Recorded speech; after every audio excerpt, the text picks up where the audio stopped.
Good morning, good morning. Happy Wisdom Wednesday. Yes, I said wisdom.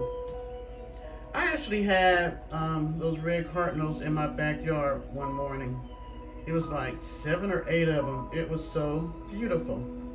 That's one thing I do like about living in the country. Being able to see nature up close. The other day, there was like about 7 or 8 deer just over in the fields, like they hanging out, chit-chatting. Okay, so I hope everyone is doing well midweek. We've had a frosty morning. The yard is all white, not snow, but ice. Hopefully we might get snow this year. It's always a hit and miss. And when we do get it, we close down everything. That is for sure. Nothing like up north.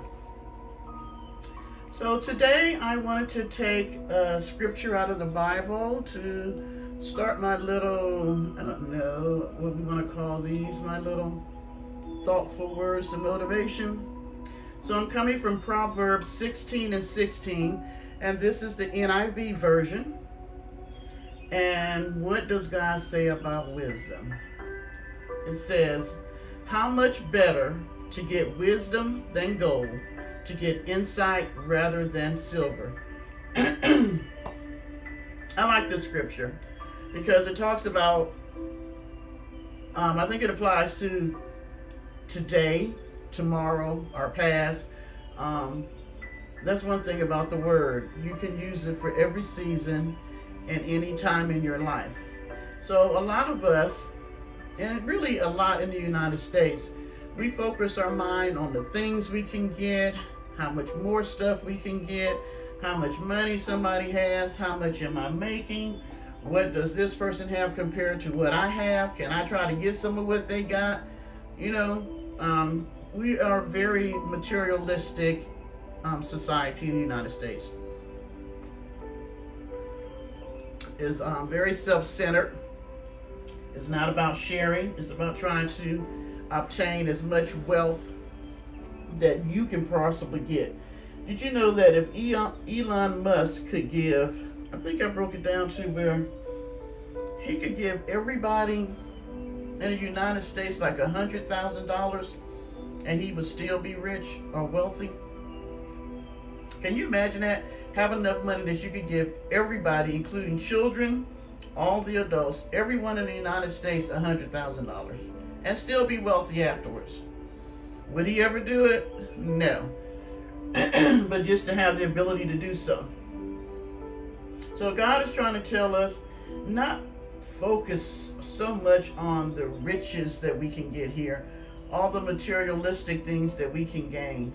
He wants us to understand that it's better to have truth and insight than to have all that. I use this scripture twofold. One, because it's the end of the year and I always like to do a yearly assessment of where I am. And so I encourage you all to do the same in the month of December. Do an insightful look back on the year and see how successful you've been in your finances, in your physical fitness, in your emotional health, you know, in your mental health, your relationships, your job, you know, all the areas of your life that are important to you, and look and see if you got a plus because you've done great, you exceeded the year 2022, or a minus because you went below or you got even worse in that area. And then you can see maybe how you might want to do things a little different in 2024. It's always good to be insightful and see where you're at. My goal is to live out the rest of my years being as positive and being the person that God created me to be to the best of my ability. It is a process. Because what happens is we forget who it is that God created us to be and what He created us for. I believe everyone here has a purpose and a plan. We just may not always know it or have not taken the time to find out. And we've decided what our own purpose and plan is. Excuse me. So I say all this to say, don't con yourself, which means don't fool yourself into thinking that you're this thing and that's what you're not. A lot of times we're obtaining where we can make the most money at. And God may say, no, I don't really want you to be the doctor. I want you to be the teacher, because I put the teaching ability in you. So those are things I kind of want you to look at.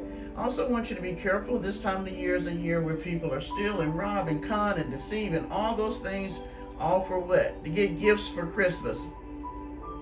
I had someone in the chat tell me, don't forget what this season, the reason for this season. People kill me when they don't know who you are. Gifts are not why I celebrate Christmas, and I think I explained that to you all before. I'm much more of a giver. Most years, I don't even receive a gift, but I may have given out 30 or 40, supported a whole family for Christmas. Why? Because the children, and because I think each child should at least experience at least one really great Christmas, even though it's not about gifts. And so I feel like the resources that I gained, God gave me not just for myself and my family, but to share with others. You know, I can't take it with me, so why not do something nice for someone else while I'm here? I use the word con because con means to deceive. And you know, I like to pull in the fact that our buddy is over there being very deceitful. I mean, she came in, and I think she knew this before she went down there, that she had figured out what Miss Charlene's vulnerable spot was and what her desire was. And that she was a lonely older woman, and she desired to have someone living in the home with her to keep her company. She has family on the land, yes she does, but they all have their own families. So she may interact with her sister and every brother and everybody else, but when she comes home, she's by herself. And that's why she wants her there. So you know McNasty figured that out. And once she's gotten there, she's been building up, making sure that Charlene trusts her. You know, now she got it to the point where Charlene trusts her to redecorate a whole room. She's cooking for her. You know, she's doing all these things. But also in the midst of that, she's seeing how far she can push her limits with her too. By calling her names, trot mouth trick. Or telling her, go sit down, you do this. Or, you know, you done got out here and you don't know how to rest and relax. Just sit there in the chair. You know, all the little things that she says, but then she puts a laugh behind it because it's supposed to be a joke. It's all trying to figure out how far I can push you. If you have children, you can kind of remember this when they were younger. You know how sometimes you would tell your child, don't touch that? And they would be looking right at you and still put their finger on it, like trying to see, if I touch it, what's she gonna do? That's exactly what she's doing. It's like, how much more can I say? How much farther can I push her? What will be her reaction? Where is the breaking point at? And see, while you're doing all this, this person is taking care of you, they're feeding you, you're doing all, I mean, decorating somebody's room is fine if that's what they really wanted. But my thing is, why aren't you using your resources to take care of yourself? I mean, I just don't understand the concept. And let me say this. I truly believe that there was some serious trauma inflicted on that family. Because when you have two siblings saying neither one of them wants to deal with the rest of the family, something happened within that home. What it was, I don't know. But what I'm saying is, just because you come from trauma, you don't have to live the rest of your life as if you're still in that trauma. And why would you want to? Wouldn't you want to be set free from the thing that hurt you that bad? And just because the people in that home traumatized you, the rest of the world should not have to pay for that. That's why we have to learn to forgive and get over it. Does it mean you got to deal with them people? No, it doesn't. But what it means is you're forgiving them so that you can move on. Because my thing is expecting, if you came from a poor background and there wasn't enough food and electricity went on and you were cold or you was hot or, you know, you had a lot of siblings, you had to wear hand-me-down, all the things that you can think of with poverty. Does that mean that when you're in your 50s, people should still be taking care of you because of what happened when you were 4, 5, 7, 10, 12? No, that's not how that works. How it works is that as we grow older, we figure out what it is we're going to do so that we can be self-sustainable and being able to take care of ourselves and our family. And in the process, as we grow older, we learn how to deal with the negative things that have happened to us in our life so that we can be a healthy, happy, mentally stable person. Nobody is going to take care of you because of your past. If anything, it puts you in a vulnerable state for you to be deceived and taken advantage of. And then if you're haven't learned how to get over that trauma, you can become the perpetrator. Meaning everything that was done to you that you didn't like, you're now out here doing it to other people.